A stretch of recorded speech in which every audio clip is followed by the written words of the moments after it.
কাহিনী শুরু হয় রাশিয়া থেকে। এখানে আমরা রানী নামে এক সুন্দরী মেয়েকে দেখতে পাই, যার গোলাপি দেখে যে কারো কলা খাড়া হয়ে যায়। সে তার বয়ফ্রেন্ড রানার সাথে থাকত, যার কলা সবসময় রানীর তবলা বাজানোর জন্য খাড়া থাকে। সে 1 ফিট এবং হ্যান্ডসাম বডি বিল্ডার, আর সে সুইমিং কোচ হিসেবে কাজ করে। কিন্তু গত কয়েক মাসে রানীর ওজন দ্রুত বাড়তে শুরু করেছিল।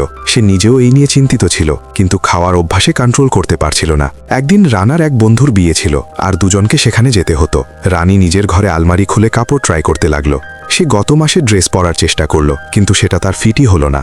তারপর সে দ্বিতীয় ড্রেস পরল, কিন্তু সেটাও টাইট হয়ে গেল। কিছু কাপড় তো এতটাই টাইট হয়ে গিয়েছিল, তার উঁচু উঁচু পাহাড়ের মতো, আর তার পুসি বড়, যেন কেউ তার 200 ফুটের বোরিং করে দিয়েছে। এসব দেখে রানা মানা করে দেয় যে তুমি পার্টিতে যেও না, তোমার পুসিকে সবাই গুহা গুহা বলবে, আমাদের ভালো লাগবে না। আর সে জেদ করেনি, সে ঘরেই রয়ে গেল।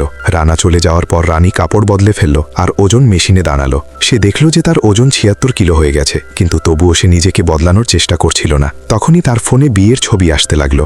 সে সেই ছবিগুলো জুম করে দেখল, তো পেল যে রানার আশেপাশে দাঁড়িয়ে থাকা সব মেয়েরা খুব রোগা আর ফিট ছিল। আর সে এক ভিডিও দেখল যেখানে এক মেয়ে নিজের বয়ফ্রেন্ডের গালে কিস করছিল। এখন সে পার্টিতে চলে গেল। এখন রানী যখন বিয়ের পার্টিতে পৌঁছাল, তো সে দেখল যে রানা এক রোগা ও সুন্দরী মেয়ের সাথে চিপকে চিপকে ডান্স করছে। এটা দেখে রানীর মনে হিংসা হতে লাগলো।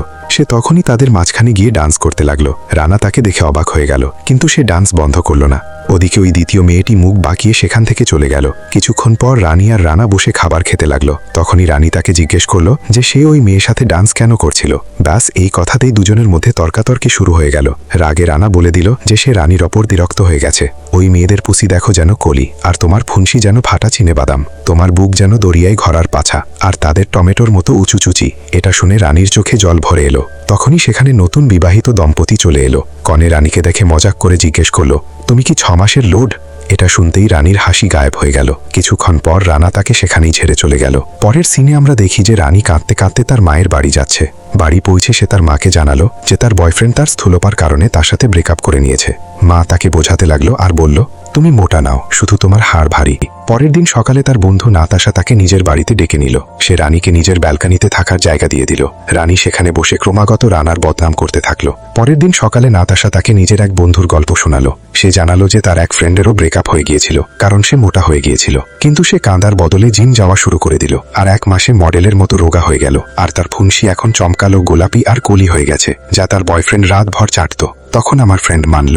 এই গল্প শুনে রানী একটু প্রেরণা পেল, আর পরের দিন নিজের পুসি চমকাতে জিমে পৌঁছাল। সে অনেক ব্যায়াম করলো, কিন্তু জিম থেকে বেরোতেই সে এক রেস্তোরাঁয় গিয়ে বার্গার খেতে লাগলো। সেই সময় নাতাশা সেখানে চলে এলো, আর সে রানীর খাবার ফেলে দিল। সে রাগে বলল, তুমি কি নিজের পিঙ্কি চমকানোর জন্য 2 ঘন্টাও নিজের উপর কন্ট্রোল করতে পারো না? সেই রাতে রানী নিজের শরীরে ময়েশ্চারাইজার লাগাল আর প্লাস্টিক র্যাপ দিয়ে নিজেকে জড়িয়ে নিল। তার মনে হলো যে তার গোলাপি সন্তের মতো ছোট আর রসালো হয়ে যাবে।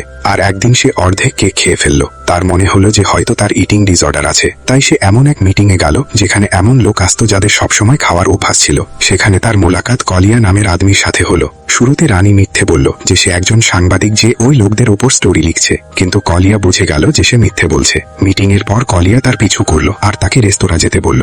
সে রানীকে এক আইডিয়া দিল যে তারা দুজনেই একে অপরের ফিটনেস স্পন্সর হয়ে যাক। এর মানে ছিল যে তারা রোজ একসাথে ব্যায়াম করবে আর খাওয়ার আগে একে অপরকে জিজ্ঞেস করবে। আর 15 দিনে সে প্রায় 10 কিলো ওজন কমিয়ে ফেললো। এখন তাকে স্মার্ট মাল লাগছিল। তারপর সে রানার সাথে দেখা করার প্ল্যান বানালো। সে সুইমিং পুল পৌঁছাল আর জানতো করে তার সাথে ধাক্কা খেল। রানা তাকে দেখে অবাক হয়ে গেল। সে আগের থেকে অনেকটা ফিট লাগছিল। দুজনে পুলে মজা করে কথা বলতে লাগলো। কিন্তু তখনই সেই একই মেয়ে সেখানে চলে এলো যে বিয়ের দিন রানার সাথে ছিল। সে নিজেকে রানার গার্লফ্রেন্ড বলে পরিচয় দিল।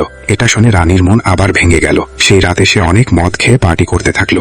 এখন পরের দিন সে তার কাছে ক্ষমা চায় আর তার সাথে গুল্লি ডান্ডা খেলতে লাগে, আর বলে, তোমার সন্তে আরো রসালো হয়ে গেছে। এখন আমরা রোজ মজদুরি করব আর আমি রসালো পিঙ্কি পুসি চুষবো। এখন রানীর মনে হয় যে যদি তার পিঙ্কি রসালো না হয় তবে এ তাকে ছেড়ে দেবে। আর এসব মজদুরি করার সময় কলিয়া দেখে নেয়, আর সে রাগে চলে যায়, কারণ সেও এখন রানীকে চাইতো। সকালে যখন তার চোখ খুলল তো সে কলিয়ার বেড়েছিল। কলিয়া জানালো যে গত রাতে সে নেশায় এক অজনবীর সাথে যেতে চেয়েছিল, কিন্তু সে সময় মতো এসে তাকে বাঁচিয়ে নিয়েছে। এরপর রানী নিজের বাবার সাথে দেখা করতে গেল। সে জানতে পারল যে ছোটবেলায় তার বাবা তাকে ছেড়ে এজন্য চলে গিয়েছিলেন কারণ সেই তাদের দেখা করতে মানা করে দিয়েছিল। এটা জেনে রানীর অনেক অনুশোচনা হলো। শেষে রানীর উপলব্ধি হলো যে খুশি রোগা হওয়ার থেকে পাওয়া যায় না, বরং নিজেকে ভালোবাসার থেকে পাওয়া যায়। আর অবশেষে সে কলিয়ার সাথে খুশি থাকতে শুরু করে। এখন রানী কলিয়ার সাথে মজদুরি করতে শুরু করে।